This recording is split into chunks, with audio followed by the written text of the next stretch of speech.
உறவு முறிந்த பிறகு பிரிந்தவர் தங்கள் தவறை உணர்ந்து மீண்டும் உங்களுடன் சேர விரும்புவார் என்று நீங்கள் ஏங்கியதுண்டா? ஆனால் அதை அடைவதற்கான மிக உறுதியான வழி நீங்கள் மனதார அதை விரும்புவதையே நிறுத்திவிடுவதுதான் என்று நான் சொன்னால் என்ன? இது ஒரு முரண்பாடாகத் தோன்றலாம், ஆனால் 2000 ஆண்டுகால ஞானத்தால் வலுப்படுத்தப்பட்ட ஒரு அப்பட்டமான உண்மை இது. இன்று நாம் மலிவான சூழ்ச்சிகள் அல்லது மனோதத்துவ தந்திரங்களைப் பற்றி பேசப்போவதில்லை. ஸ்தோயிக்க தத்துவத்தை பயன்படுத்தி கண்ணியமாக, வலிமையாக, அமைதியாக எப்படி ஒரு உறவிலிருந்து வெளியேறுவது என்பது பற்றி பேசுவோம். மேலும் இந்த அணுகுமுறை ஏன் உங்களை மறக்க முடியாத ஒரு நபராக மாற்றுகிறது என்பதையும் நீங்கள் அறிந்து கொள்வீர்கள். முதலில் இந்த ஸ்தோயிக்கர்கள் யார்? சுருக்கமாகச் சொல்ல வேண்டுமானால் செனகா, எபிக்டடஸ் மற்றும் பேரரசர் மார்க்கஸ் அரேலியஸ் போன்ற பண்டைய கிரேக்க மற்றும் ரோமானிய தத்துவ ஞானிகள் இவர்கள். வெளிப்புற நிகழ்வுகளை, உதாரணமாக மற்றவர்களின் உணர்வுகளை நம்மால் கட்டுப்படுத்த முடியாது என்பதுதான் அவர்களின் முக்கிய கருத்தாக இருந்தது. ஆனால் நம்முடைய சொந்த எதிர்வினையை நாம் 100% கட்டுப்படுத்த முடியும். இந்த கட்டுப்பாட்டில்தான் நம்ப முடியாத சக்தியும் உண்மையான சுதந்திரமும் அடங்கியுள்ளது. அப்படியானால் உறவு முறிவு போன்ற ஒரு வேதனை தரும் சூழ்நிலையில் இந்த பண்டைய ஞானத்தை எப்படி பயன்படுத்துவது? ஒவ்வொன்றாக புரிந்து கொள்வோம். முதல் மற்றும் மிக முக்கியமான அடிப்படைப்படி என்னவென்றால் ஒரு உறுதியான, மாற்ற முடியாத உள்முடிவை எடுப்பதுதான். இதன் வேறுபாட்டை புரிந்து கொள்ளுங்கள். பெரும்பாலானோர் ஒரு உறவை விட்டு விலகிச் செல்வதை ஒரு மிரட்டலாகவே பயன்படுத்துகிறார்கள். இது ஒரு சூழ்நிலையை தங்களுக்கு சாதகமாக மாற்றிக்கொள்ளும் கடைசி முயற்சி. நீ மாறவில்லை என்றால் நான் சென்று விடுவேன். இப்படிச் சொல்வது உங்களுக்கு பழக்கமாக இருக்கிறதா? இந்தச் சொற்களில் வலிமை இல்லை. இதில் ஒரு கெஞ்சலும் மற்றவரின் எதிர்வினையை சார்ந்திருக்கும் தன்மையும் உள்ளது. ஆனால் ஸ்டோயிக் அணுகுமுறை இதற்கு முற்றிலும் எதிரானது. நீங்கள் விலகிச் செல்லும் முடிவு உங்களுக்குள்ளேயே பக்குவப்பட வேண்டும். முழு அமைதியில், எந்த காலக்கெடுவோ அல்லது அறிவிப்புகளோ இல்லாமல். இந்த முடிவை நீங்கள் யாரையும் பயமுறுத்துவதற்காக எடுப்பதில்லை. இது உங்களுக்காகவே நீங்கள் எடுக்கும் ஒரு முடிவு. இந்த நொடியில் எல்லாமே மாறிவிடுகிறது. உங்கள் ஆற்றல், உங்கள் பார்வை, உங்கள் குரல் தொனி. நீங்கள் இனி ஒரு வேண்டுகோள் விடுபவர் அல்ல. தன் விருப்பத்தை தேர்ந்தெடுத்த ஒருவராக மாறுகிறீர்கள். நீங்கள் விலகிச் செல்வது இனி ஒரு பேரம் பேசும் விஷயம் அல்ல. இது ஒரு நடந்தேறிய உண்மை. இது சூரிய உதயம் போல. மற்றவர்கள் விரும்பினாலும் விரும்பாவிட்டாலும் அது சாதாரணமாக நிகழ்கிறது. இந்த உள்மன அமைதியும் அசைக்க முடியாத நிதானமுமே நாம் அடுத்து பேசப்போகும் அனைத்திற்கும் அடிப்படையாகும். இந்த அடித்தளம் இல்லாமல் உங்கள் எந்த நகர்வும் ஒரு வெறும் நாடகமாகவே தெரியும். இரண்டாவது, எந்தவித நாடகத்தையும் மறந்துவிடுங்கள். ஒரு ஸ்டோயிக்கின் விலகல் என்பது கதவுகளை அடித்துச் சாத்துவதும் குற்றச்சாட்டுகளை அள்ளி வீசுவதும் அல்ல. பிரிவின் போது வழக்கமாக என்ன நடக்கும் என்பதை நினைவுபடுத்திப் பாருங்கள். ஓர் உணர்ச்சி பிரவாகம், அழுகை, கூச்சல், ஒருவர் மீது ஒருவர் வைக்கும் குற்றச்சாட்டுகளின் முடிவற்ற பட்டியல். நம் வலியை அவர்களும் உணர வேண்டும் என்று அவர்களை வேதனைப்படுத்த நாம் உள்ளுணர்வாக விரும்புவோம். ஆனால் ஒரு ஸ்டோயிக் புரிந்து கொள்வான். இவை அனைத்தும் பலவீனம் மற்றும் கட்டுப்பாடற்ற தன்மையின் வெளிப்பாடுகளே. நாடகம் என்பது அடிப்படையில் உதவிக்கான ஒரு அழுகுரல். இது விலகிச் செல்லும் ஒரு உறவை பற்றி கொள்ளவும், ஒரு எதிர்வினையை தூண்டவும், சற்றேனும் கவனத்தைப் பெறவும் செய்யப்படும் ஒரு கையறு முயற்சி. இது நான் எவ்வளவு துன்பத்தில் இருக்கிறேன் என்று பார், என்னை காப்பாற்று என்ற சைகை. ஒரு ஸ்டோயிக் உதவி கேட்க மாட்டான். அவன் தனக்குத்தானே பலம். ஆகவே உங்களது இறுதி உரையாடலை மிகுந்த கண்ணியத்துடன் நடத்துவதே உங்கள் கடமை. எந்தவித குற்றச்சாட்டுகளும் வேண்டாம். மற்றவரை குற்ற உணர்வு கொள்ளச் செய்யும் எந்த முயற்சியும் வேண்டாம். மாறாக உங்கள் முடிவை சுருக்கமாகவும் தெளிவாகவும் எடுத்துரையுங்கள். நம்மிடையே இருந்ததை நான் மதிக்கிறேன், ஆனால் என் வழியில் நான் பயணிக்க முடிவு செய்துவிட்டேன். ஒரு புள்ளி. இது அவர்களை நிராயுதபாணியாக்கும். சண்டையை எதிர்பார்த்திருக்கும் ஒருவருக்கு நீங்கள் அமைதியான நம்பிக்கையை அளிக்கிறீர்கள். இது அலட்சியம் அல்ல, இது மரியாதை. உங்களுக்கும் உங்கள் முடிவுக்கும் நீங்கள் பிரிந்து செல்லும் நபருக்கும் கூட. இப்போது ஸ்டோயிக்கர்களின் உண்மையான சூப்பர் பவரான, அவர்களின் முக்கிய கருவியான கட்டுப்பாட்டின் பிரிப்பு பற்றி பார்ப்போம். கேட்க கடினமாகத் தோன்றினாலும் அதன் அடிப்படை மிகவும் எளிமையானது. இப்போதே உங்கள் மனதில் ஒரு தாளை 2 பத்திகளாக பிரித்துக் கொள்ளுங்கள். இடது பத்தியில் நீங்கள் கட்டுப்படுத்தக்கூடிய விஷயங்கள், வலது பத்தியில் உங்கள் கட்டுப்பாட்டிற்கு அப்பாற்பட்ட விஷயங்கள். ஒரு பிரிவு பிரேக்கப் சூழலில் இவற்றை நாம் ஒன்றாக நிரப்புவோம். உங்கள் கட்டுப்பாட்டில் என்னென்ன உள்ளன? உங்கள் வார்த்தைகள், உங்கள் செயல்கள், தூரத்தை பராமரிக்கும் உங்கள் முடிவு, உங்கள் சுயமரியாதை. இந்த மாலையை நீங்கள் எப்படிச் செலவிடுவீர்கள்? இரவு உணவிற்கு என்ன சாப்பிடுவீர்கள்? அப்படியானால் வலது பத்தியில் என்ன இருக்கிறது? மற்றவரின் உணர்வுகள், அவர்களின் எண்ணங்கள். அவர்கள் உங்களை மிஸ் செய்வார்களா? தங்கள் முடிவுக்கு வருந்துவார்களா? உங்களைப் பற்றி தங்கள் நண்பர்களிடம் என்ன சொல்வார்கள்? அவர்கள் எப்போதாவது திரும்பி வருவார்களா? புரிகிறதா? பிரிவுக்குப் பிறகு நம்முடைய 99% துன்பங்கள் நமது மன ஆற்றல் அனைத்தையும் வலது பத்தியில் கொட்டுவதாலேயே ஏற்படுகின்றன. கட்டுப்படுத்த முடியாததை கட்டுப்படுத்த நாம் முயற்சிக்கிறோம். இது பதட்டம் மற்றும் மன உளைச்சலுக்கு ஒரு உறுதியான வழி. ஆனால் ஒரு ஸ்டோயிக் இப்படிச் சொல்கிறார்: வலது பத்தியை முற்றிலும் புறக்கணியுங்கள். அது உங்களுக்கு இல்லை. உங்கள் முழு வலிமை, உங்கள் முழு கவனம் இடது பத்தியில் மட்டுமே இருக்கட்டும். இதுவே சுதந்திரத்திற்கான திறவுகோல். இதுதான் செயல்முறை. மற்றவர்களின் உணர்வுகளை நம்மால் கட்டுப்படுத்த முடியாது என்பதை உண்மையிலேயே உணர்ந்துவிட்டால், உங்களுக்கு நீங்களே மனதை வாட்டும் கேள்விகளைக் கேட்பதை நிறுத்திவிடுவீர்கள். அவர்கள் என்னைப் பற்றி யோசிக்கிறார்களா? என்னை மிஸ் செய்கிறார்களா? எடுத்த முடிவுக்கு வருந்துகிறார்களா? இத்தகைய கேள்விகள் கேட்பது மன உளைச்சலுக்கு வழிவகுக்கும். ஏனெனில் அவற்றுக்கு உங்களிடம் பதில்கள் இல்லை, இருக்கவும் முடியாது. அதற்கு பதிலாக நீங்கள் உங்களுக்கு முற்றிலும் மாறுபட்ட கேள்விகளை கேட்கத் தொடங்குவீர்கள். என் மன அமைதிக்காக இன்று நான் என்ன செய்ய வேண்டும்? நான் நீண்ட காலமாக படிக்க விரும்பிய புத்தகம் எது? நீண்ட நாட்களாக பேசாமல் இருந்த நண்பர் யார்? நேற்றை விட இன்று நான் எப்படி இன்னும் கொஞ்சம் சிறப்பாக மாற முடியும்? வித்தியாசம் தெரிகிறதா? இது நம் கவனத்தை முழுவதுமாக திருப்புவதாகவும், உங்கள் மனக் கவனத்தை அவர்களின் வாழ்க்கையிலிருந்து முழுவதுமாக அகற்றி உங்கள் சொந்த வாழ்க்கையின் மீது பிரகாசமாக பாய்ச்சுகிறீர்கள். முதலில் இது சற்று கடினமாகத் தோன்றலாம். உங்கள் மனம் வழக்கம் போல மற்றவர்களின் வாழ்க்கைக்குள் எட்டி பார்க்க முயற்சிக்கும். ஆனால் அப்படிச் செய்வதை நீங்கள் உணரும் ஒவ்வொரு முறையும் மென்மையாகவும் உறுதியாகவும் உங்களுக்கு நீங்களே நிறுத்து என்று சொல்லி உங்கள் கவனத்தை திருப்பி உங்கள் பக்கம் கொண்டு வருவீர்கள். இதுதான் ஸ்டோயிசிசம் எனும் தத்துவத்தின் உண்மையான பயிற்சி. இந்த தருணத்தில்தான் நீங்கள் தேவை சார்ந்திருப்பதை விட்டுவிட்டு அமைதியான சுயசார்பு நிலையுடன் ஒளிரத் தொடங்குவீர்கள். இதோ இந்த நொடியிலிருந்து அமைதிதான் உங்கள் சிறந்த நண்பன். ஆனால் நீங்கள் பழகியிருக்கும் அமைதி இதுவல்ல. இது மற்றவர்களை துன்புறுத்தி என்ன தவறு செய்தார்கள் என்று யோசிக்க வைக்கும் ஒரு மறைமுகமான கோப வெளிப்பாடோ மௌன யுத்தமோ அல்ல. இது தண்டனையும் அல்ல. உறுதியான உள்நோக்கிய அமைதி என்பது முற்றிலும் வேறுபட்டது. இது உங்களை பாதுகாத்துக் கொள்ளவும் சுயமரியாதையை நிலைநிறுத்தவும் செய்யும் ஒரு செயல். உங்கள் சுற்றி ஒரு கண்ணுக்குத் தெரியாத பாதுகாப்பு வளையத்தை உருவாக்குவதைப் போல கற்பனை செய்து பாருங்கள். இந்த அமைதியின் நோக்கம் மற்றவர்களை தண்டிப்பதல்ல, மாறாக உங்களை நீங்களே குணப்படுத்திக் கொள்வதுதான். உங்கள் தொலைபேசியை ஒதுக்கி வைத்து சமூக வலைத்தளங்களிலிருந்து வெளியேறி செய்திகளுக்காக காத்திருப்பதை நிறுத்துகிறீர்கள். ஆனால் நீங்கள் இல்லாததை அவர்கள் கவனிக்க வேண்டும் என்பதற்காக அல்ல, மாறாக நீங்கள் உங்கள் இருப்பை இறுதியாக உணர்வதற்காகவே. பிறரின் வார்த்தைகளின் எதிரொலியை அல்லாமல் உங்கள் சொந்த எண்ணங்களைக் கேட்கும் பொருட்டு. இந்த அமைதியில் நீங்கள் எதிலோ ஒரு பகுதியாக இருப்பதை நிறுத்தி உங்கள் முழுமையை மீட்டெடுக்கும் செயல்முறையைத் தொடங்குகிறீர்கள். இந்த உண்மையான பாசாங்கற்ற விலகல்தான் மிக சக்தி வாய்ந்த விளைவை ஏற்படுத்துகிறது. ஒரு நபர் உங்களிடமிருந்து எந்த உணர்ச்சி பூர்வமான ஊட்டத்தையும் கோபமாகவோ ஏக்கமாகவோ பெறாதபோது அவர் தனது சொந்த எண்ணங்களுடன் தனியாக இருக்கிறார். உங்கள் இல்லாமை ஒரு கண்ணாடியாக மாறுகிறது. அவர் அங்கே என்ன பார்க்கிறார் என்பது இனி உங்கள் கவலை அல்ல. அடுத்த சக்தி வாய்ந்த கருவி லத்தீன் மொழியில் விதியை நேசித்தல் என்று பொருள்படும் அமோர் ஃபாட்டி ஆகும். இது ஸ்டோயிக் தத்துவத்தின் மிகவும் சிக்கலான, ஆனால் அதே சமயம் மிகவும் விடுதலை அளிக்கும் கருத்துக்களில் ஒன்றாகும்.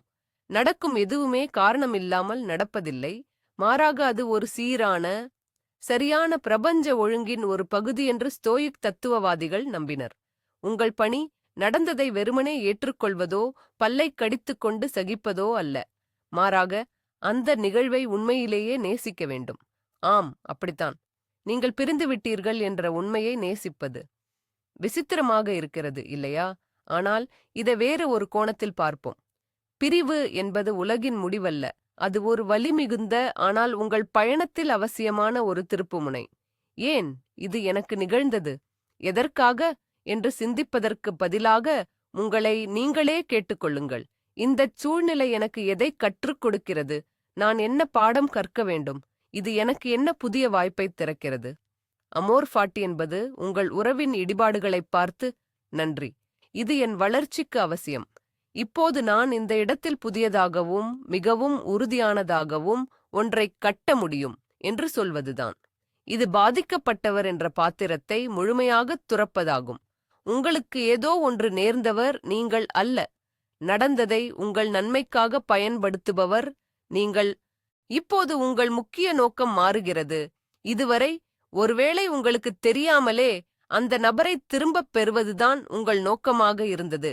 நீங்கள் உங்கள் தொலைபேசியைச் சரிபார்த்தீர்கள், கடந்த கால உரையாடல்களை அலசீர்கள், மறைக்கப்பட்ட அறிகுறிகளைத் தேடினீர்கள். இவை அனைத்தும் ஒரே ஒரு இலக்கை நோக்கியே இருந்தன. ஆனால் ஸ்டாய்சிசம் ஒரு மனப்புரட்சியைச் செய்யுமாறு உங்களை அழைக்கிறது. அந்த இலக்கை உங்கள் மனதிலிருந்து நீக்கிவிடுங்கள். அது இனி தேவையில்லை. உங்கள் புதிய நோக்கம், உங்கள் புதிய பணி இதுதான்: யாரையும் இழக்க மனமில்லாத ஒருவராக மாறுவது. வித்தியாசத்தை உணர்கிறீர்களா? முதல் நிலையில் கவனம் மற்றவர் மீது, இரண்டாவது நிலையில் முற்றிலும் உங்கள் மீது. இது இனி அவரை எப்படி திரும்பப் பெறுவது என்பதல்ல. இது உங்களை நீங்களே திரும்பப் பெறுவது பற்றியது. உங்கள் மிகச்சிறந்த, வலிமையான, சுவாரஸ்யமான பதிப்பை. இப்போது உங்கள் ஒவ்வொரு நாளும் இந்த புதிய இலக்கிற்கு உட்பட்டதாக இருக்க வேண்டும். அவர் எனக்கு பதில் எழுத என்ன செய்ய வேண்டும் என்பதல்ல. மாறாக, இன்று நான் எப்படி இன்னும் ஒழுக்கமான, புத்திசாலியான, ஆரோக்கியமான மற்றும் சுவாரஸ்யமான நபராக மாற முடியும் என்பதே. இது அனைத்தையும் மாற்றுகிறது. நீங்கள் காத்திருப்பதை நிறுத்திவிட்டு செயல்படத் தொடங்குகிறீர்கள். நீங்கள் செயலற்ற, துன்பப்படும் நிலையிலிருந்து சுறுசுறுப்பான, ஆக்கப்பூர்வமான நிலைக்கு மாறுகிறீர்கள். இந்த ஆக்கப்பூர்வமான ஆற்றல்தான் மக்களை ஈர்க்கும் காந்தம். ஒரு சூழ்நிலையை வெளியே நின்று ஒரு மூன்றாவது நபரைப் போல பார்க்க கற்றுக்கொள்ளுங்கள். ஸ்டோயிக் தத்துவ ஞானிகள் இதை மேலிருந்து பார்க்கும் பார்வை என்று அழைத்தார்கள். நீங்கள் பூமியிலிருந்து விலகி வானில் மிக உயரமாக பறந்து செல்வதாக கற்பனை செய்து பாருங்கள். உங்கள் நகரம், உங்கள் நாடு, ஏன் முழு கிரகத்தையும் நீங்கள் பார்க்கிறீர்கள். இந்த உயரத்திலிருந்து பார்க்கும்போது உங்கள் தனிப்பட்ட துயரம் இப்பொழுது எவ்வளவு பெரியதாகத் தோன்றினாலும் மனித வரலாறுகளின் ஒரு பரந்த கடலில் ஒரு சிறிய புள்ளியாக மட்டுமே காட்சியளிக்கும். உங்களுக்கு முன் பில்லியன் கணக்கான மக்கள் காதலித்து பிரிவுகளைச் சந்தித்திருக்கிறார்கள். உங்களுக்கு பிறகு பில்லியன் கணக்கானோர் இதையே சந்திப்பார்கள். இந்த நுட்பம் ஒரு சூழ்நிலையிலிருந்து தேவையற்ற உணர்ச்சிப் பெருக்கை குறைக்க உதவுகிறது. உங்கள் பிரிவை ஒரு தனித்துவமான, உலகளாவிய துயரமாக நீங்கள் பார்ப்பதை நிறுத்துகிறீர்கள். வலிமிகுந்ததாக இருந்தாலும் அதை ஒரு சாதாரண வாழ்க்கை படிப்பினையாக நீங்கள் பார்க்கிறீர்கள். இது உங்கள் உணர்வுகளை குறைத்து மதிப்பிடவில்லை. மாறாக, இது அவற்றை சரியான சூழலில் வைக்கிறது. நீங்கள் ஒரு தனித்துவமான அநீதிக்கு பலியானவர் அல்ல. நீங்கள் உங்கள் சொந்த கதையின் முக்கிய கதாநாயகன்.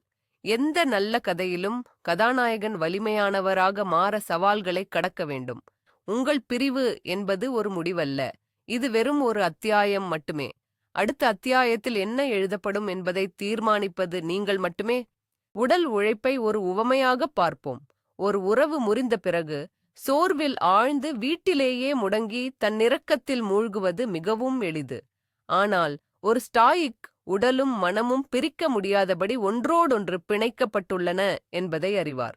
ஒன்றை பலப்படுத்தும்போது மற்றொன்றும் தானாகவே பலப்படும். ஆனால் இங்கு ஒரு முக்கியமான நுட்பமான வேறுபாடு உள்ளது. பழி வாங்கும் உடல் எடுத்து அதை சமூக வலைத்தளங்களில் வெளியிடுவதற்காக உடற்பயிற்சிக் கூடத்திற்கு ஓட வேண்டியதில்லை.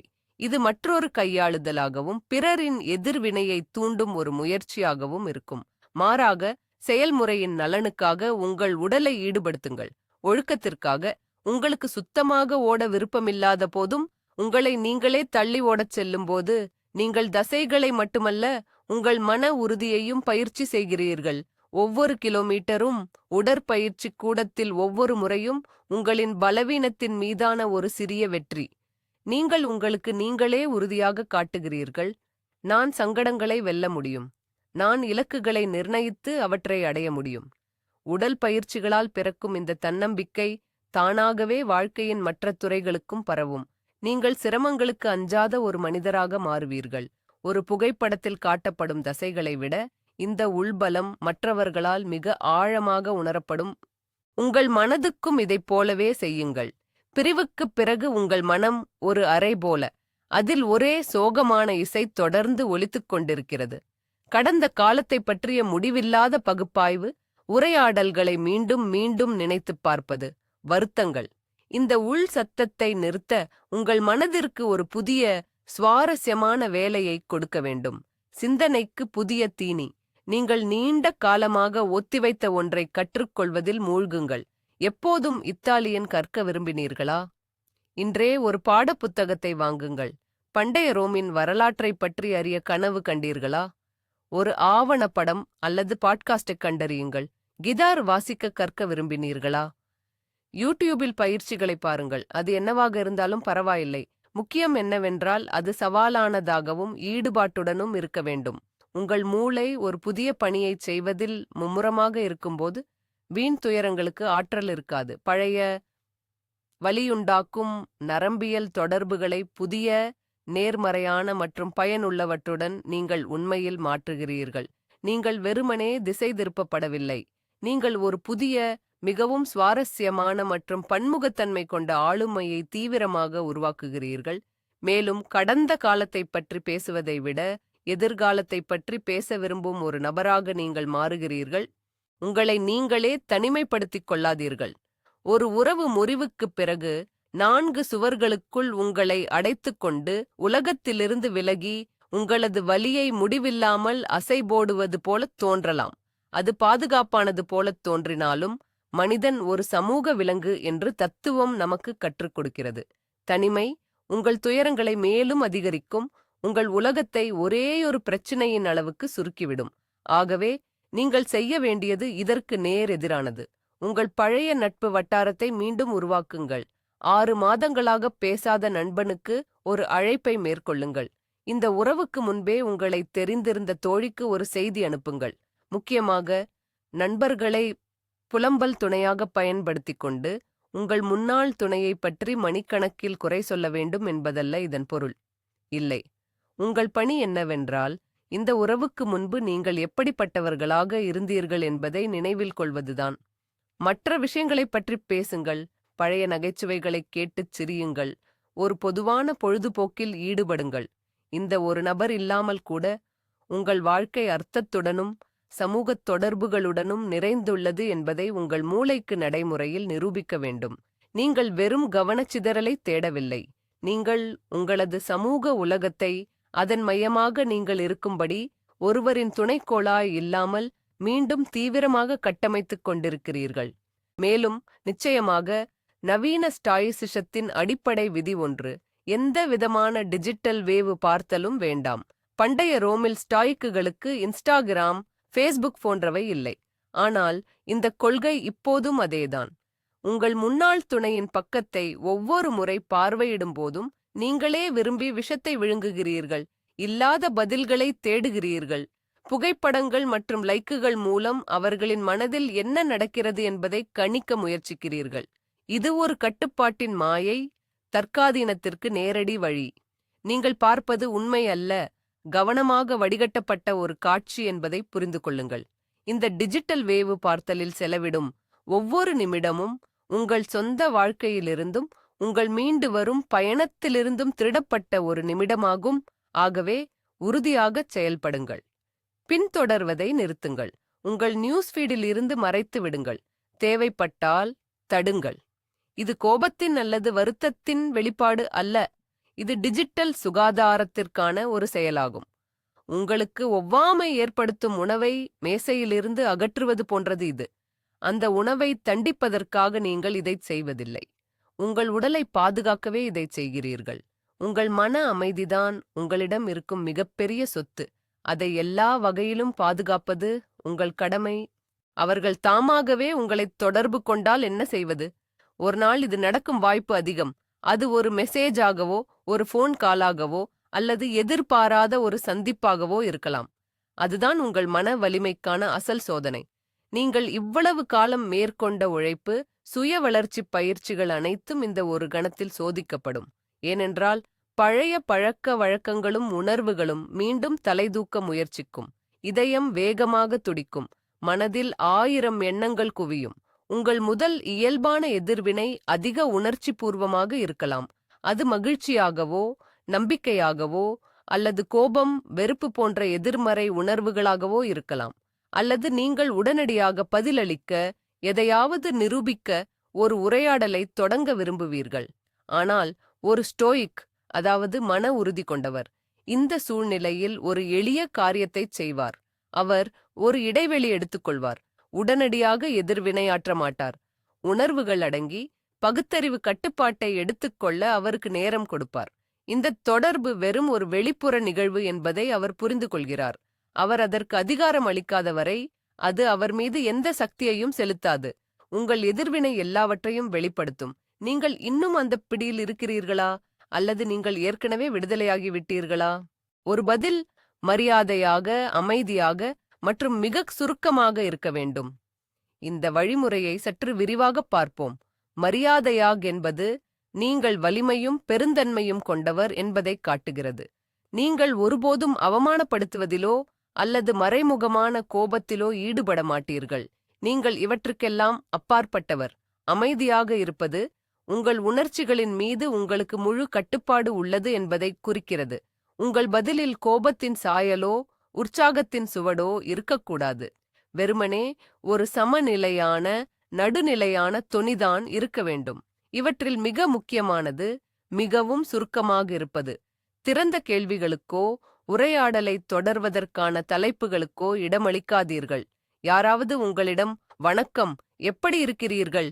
என்று கேட்டால், நீங்கள் செய்யக்கூடிய மிக மோசமான காரியம் உங்கள் கஷ்டங்களைப் பற்றியோ அல்லது எல்லாம் எவ்வளவு அற்புதமாக இருக்கிறது என்பதைப் பற்றியோ விரிவாகப் பேசுவதுதான். சரியான, நிதானமான பதில் இப்படி இருக்கலாம்: "வணக்கம், நன்றி, நான் நலமாக இருக்கிறேன்."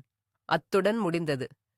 நீங்கள் எப்படி இருக்கிறீர்கள் என்று ஒரு மறுகேள்வி கேட்கக்கூடாது. நீங்கள் மரியாதையாக அந்த கதவை மூடிவிடுகிறீர்கள்.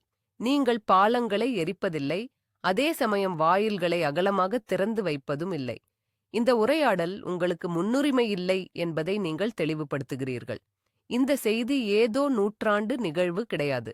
இது உங்கள் தொலைபேசியில் வரும் பல அறிவிப்புகளில் ஒன்று, அவ்வளவுதான். உங்களுக்கு இதைவிட முக்கியமான வேலைகள் இருக்கின்றன. உங்கள் கடமை என்னவென்றால் யாருக்கும், குறிப்பாக உங்களுக்கே பொய் நம்பிக்கைகளை கொடுக்காமல் இருப்பதுதான். கடந்த காலத்திலிருந்து ஒரு செய்தி வரும்போது நாம் பெரும்பாலும் கனவு கோட்டைகளை கட்டத் தொடங்கிவிடுகிறோம். அவருக்கு அவளுக்கு எல்லாம் புரிந்ததா என்ன? ஒருவேளை இதை சரி செய்ய இது ஒரு வாய்ப்போ என்று எண்ணத் தொடங்கிவிடுவோம். நாம் ஏதேனும் ஒரு பிடிப்பை பற்றிக் கொள்கிறோம், ஏனெனில் நம் மனதின் ஒரு பகுதி இன்னும் அந்த பழக்கமான ஆனால் சங்கடமான ஒரு வட்டத்திற்குள் திரும்ப விரும்புகிறது.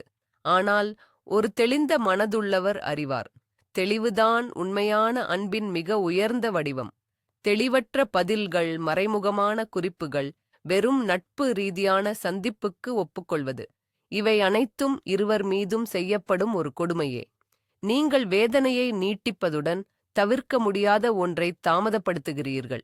இதற்கு மாறாக ஒரு தெளிவான எல்லையை வகுப்பதுதான் மிகவும் நேர்மையானதும் மனிதாபிமானமானதும் கூட. இதன் பொருள் நீங்கள் முரட்டுத்தனமாக இருக்க வேண்டும் என்பதல்ல, மாறாக நீங்கள் தெளிவாக இருக்க வேண்டும் என்பதுதான். உங்களை வெறும் பேஸ் என்று காஃபிக்கு அழைக்கும்போது அது எந்த ஒரு நல்ல முடிவுக்கும் இட்டுச் செல்லாது என்று நீங்கள் புரிந்து கொண்டால், அதற்கு மிகச் சிறந்த பதில்: "உங்கள் அழைப்புக்கு நன்றி, ஆனால் நான் வர இயலாது." காரணங்கள் விளக்க வேண்டாம், சமாதானங்கள் சொல்ல வேண்டாம், ஏனென்றால் நீங்கள் யாருக்கும் எதையும் விளக்க கடமைப்பட்டவர்கள் அல்ல. உங்கள் மறுப்பு என்பதே ஒரு முழுமையான, போதுமான பதில்தான். இவ்வாறு செய்வதன் மூலம் நீங்கள் உங்கள் சுயமரியாதையை காப்பாற்றிக் கொள்கிறீர்கள். அத்துடன் உங்களையும் மற்றவர்களையும் மாயைகளில் சிக்கித் தவிக்க விடாமல் பாதுகாக்கிறீர்கள். ஒரு எளிய விஷயத்தை புரிந்து கொள்ளுங்கள். உண்மையான தன்னிறைவைப் போல வேறு எதுவும் உங்களை கவர்வதில்லை. தன்னிறைவு என்றால் என்ன என்று பார்ப்போம். இது ஒரு போலியான அலட்சியம் அல்ல. இது உணர்ச்சியற்ற முகமூடியும் அல்ல. இது ஒரு ஆழமான உள்மன நிலை. உங்கள் மகிழ்ச்சியும் மன அமைதியும் உங்கள் வாழ்வில் மற்றொருவர் இருப்பதையோ அல்லது இல்லாததையோ சார்ந்திருக்கவில்லை என்பதன் அடையாளம் அது. தொடர்ந்து அங்கீகாரத்தை தேடுபவர், ஒரு செய்திக்காக காத்திருப்பவர், ஒரு சிறிய சந்திப்பிற்காக தன் எல்லா திட்டங்களையும் ரத்து செய்ய தயாராக இருப்பவர், இவர்கள் தேவையுள்ள ஆற்றலை வெளிப்படுத்துகிறார்கள். அவர் உலகத்திடம் நீ இல்லாமல் நான் முழுமையற்றவன் என்று கத்துவது போல இருக்கும். ஆனால் தன்னிறைவுள்ளவர் முற்றிலும் வேறுபட்ட ஆற்றலை வெளிப்படுத்துவார். அவர் சொல்வது இதுதான்: உன்னுடன் இருப்பது எனக்கு மகிழ்ச்சி, ஆனால் தனியாகவும் நான் நன்றாக இருக்கிறேன். நீ என் வாழ்வில் இருந்தாலும் இல்லாவிட்டாலும் என் வாழ்க்கை நிறைவானதாகவும் சுவாரஸ்யமானதாகவும் இருக்கிறது. இந்த இரண்டாவது வகை மனிதர்தான் ஒரு காந்தம் போல இருக்கிறார். ஏனென்றால் மற்றவருக்கு ஊன்றுகோலாக இருக்க யாரும் விரும்புவதில்லை. மக்கள் முழுமையானவர்களிடமே ஈர்க்கப்படுகிறார்கள். தங்கள் நிறைவை பகிர்ந்து கொள்ளக்கூடியவர்களிடமே செல்கிறார்கள். தங்கள் வெறுமையை மற்றவர் மூலம் நிரப்ப முயல்பவர்களிடம் அல்ல. நீங்கள் உண்மையிலேயே அத்தகைய நபராக மாறும்போது அவளை எப்படி திரும்பப் பெறுவது என்ற கேள்வி தானாகவே மறைந்துவிடும். அதற்கு பதிலாக, இப்போது அவள் எனக்கு தேவையா என்ற கேள்வி எழும். ஸ்டோயிக் தத்துவ ஞானிகள் மரணம் பற்றி அடிக்கடி சிந்தித்தனர். மெமெண்டோ மோரி, அதாவது மரணத்தை நினைவில் கொள் என்று பொருள்படும். முதல் பார்வையில் இது இருண்டதாகவும் மனச்சோர்வூட்டுவதாகவும் தோன்றலாம். ஏற்கனவே விஷயங்கள் மோசமாக இருக்கும்போது மரணத்தைப் பற்றி ஏன் சிந்திக்க வேண்டும்? ஆனால் உண்மையில் இது வாழ்க்கையை மிகவும் உறுதிப்படுத்தும் கோட்பாடுகளில் ஒன்றாகும். இது அவநம்பிக்கையை பற்றியது அல்ல. இந்த பூமியில் உங்கள் காலம் வரையறுக்கப்பட்டது என்பதை இது நினைவூட்டுகிறது. உங்கள் வாழ்க்கையிலிருந்து விலகிச் செல்ல முடிவு செய்த ஒருவருக்காக துயரப்படுவதில் செலவிடும் ஒவ்வொரு நாளும் நீங்கள் உங்களிடமிருந்தே திருடிய ஒரு நாள். அந்த நாளை நீங்கள் ஒருபோதும் திரும்பப் பெற முடியாது. உங்கள் பிரிவை மெமெண்டோ மோரி என்ற கண்ணோட்டத்தில் பார்க்கும்போது அதன் பிரபஞ்ச முக்கியத்துவத்தை அது இழக்கிறது. நீங்கள் உங்களிடமே கேட்கிறீர்கள், நான் என் ஒரே பொன்னான வாழ்க்கையை காத்திருப்பதிலும் கண்ணீர் சிந்துவதிலும் செலவிட விரும்புகிறேனா, அல்லது இந்த நேரத்தை பயன்படுத்தி கற்க, வளர, பயணிக்க, படைக்க, நேசிக்க விரும்புகிறேனா? இந்த எண்ணம் ஒரு குடம் குளிர்ந்த நீர் போல. இது உங்களை தெளிவுபடுத்துகிறது. இது உங்கள் முன்னுரிமைகளை மறுபரிசீலனை செய்ய வைக்கிறது. பிரிவின் வலி மிகப்பெரியதாகத் தோன்றலாம், ஆனால் உங்கள் வாழ்க்கையின் ஆண்டுகளை வீணடித்தீர்கள் என்ற உணர்வினால் ஏற்படும் வலியுடன் ஒப்பிடுகையில் அது ஒன்றுமில்லை. மரணத்தை நினைவில் கொள்வது என்பது வாழ்க்கையை உண்மையாக மதிக்கத் தொடங்குவதாகும். இங்கேயும் இப்போதே பிரிவுத் துயரத்தை ஒரு எரிபொருளாக மாற்றுங்கள். மனவேதனைகளில் நீங்கள் வீணடிக்கும் அபரிமிதமான ஆற்றலை கற்பனை செய்து பாருங்கள். தூக்கமில்லாத இரவுகள், நண்பர்களுடன் ஓயாத பேச்சுக்கள், கடந்த காலத்தை அசைபோடுதல், எதிர்காலத்தைப் பற்றிய கவலை, இவை அனைத்தும் உங்கள் மிகப்பெரிய மனமற்றும் உணர்ச்சி பூர்வமான சக்தியை உட்கொள்கின்றன. இப்போது இந்த ஆற்றல் உங்களுக்கு எதிராகச் செயல்பட்டு உங்களை உள்ளுக்குள்ளேயே அழித்துக் கொண்டிருக்கிறது. இதை தலைகீழாக மாற்றினால் என்ன? ஸ்டோயிக்குகள் பாதையில் வரும் எந்தத் தடையையும் பாதையாகவே மாற்ற முடியும் என்று போதித்தார்கள். உங்கள் வலி ஒரு சுவர் அல்ல, அது ஒரு படிக்கட்டு. இது ஆக்கப்பூர்வமான திசையில் செலுத்தப்பட வேண்டிய செறிவூட்டப்பட்ட ஆற்றல். ஒரு துயரமோ ஏக்கமோ உங்களை தாக்கினால் அதை தொலைக்காட்சித் தொடர்களிலோ அல்லது உணவிலோ மூழ்கடித்து விடாதீர்கள். அதற்கு பதிலாக உங்கள் காலணிகளை அணிந்து ஒரு இனிமையான சோர்வு வரும் வரை ஓடுங்கள். கோபமும் மனக்கசப்பும் ஏற்படுகிறதா?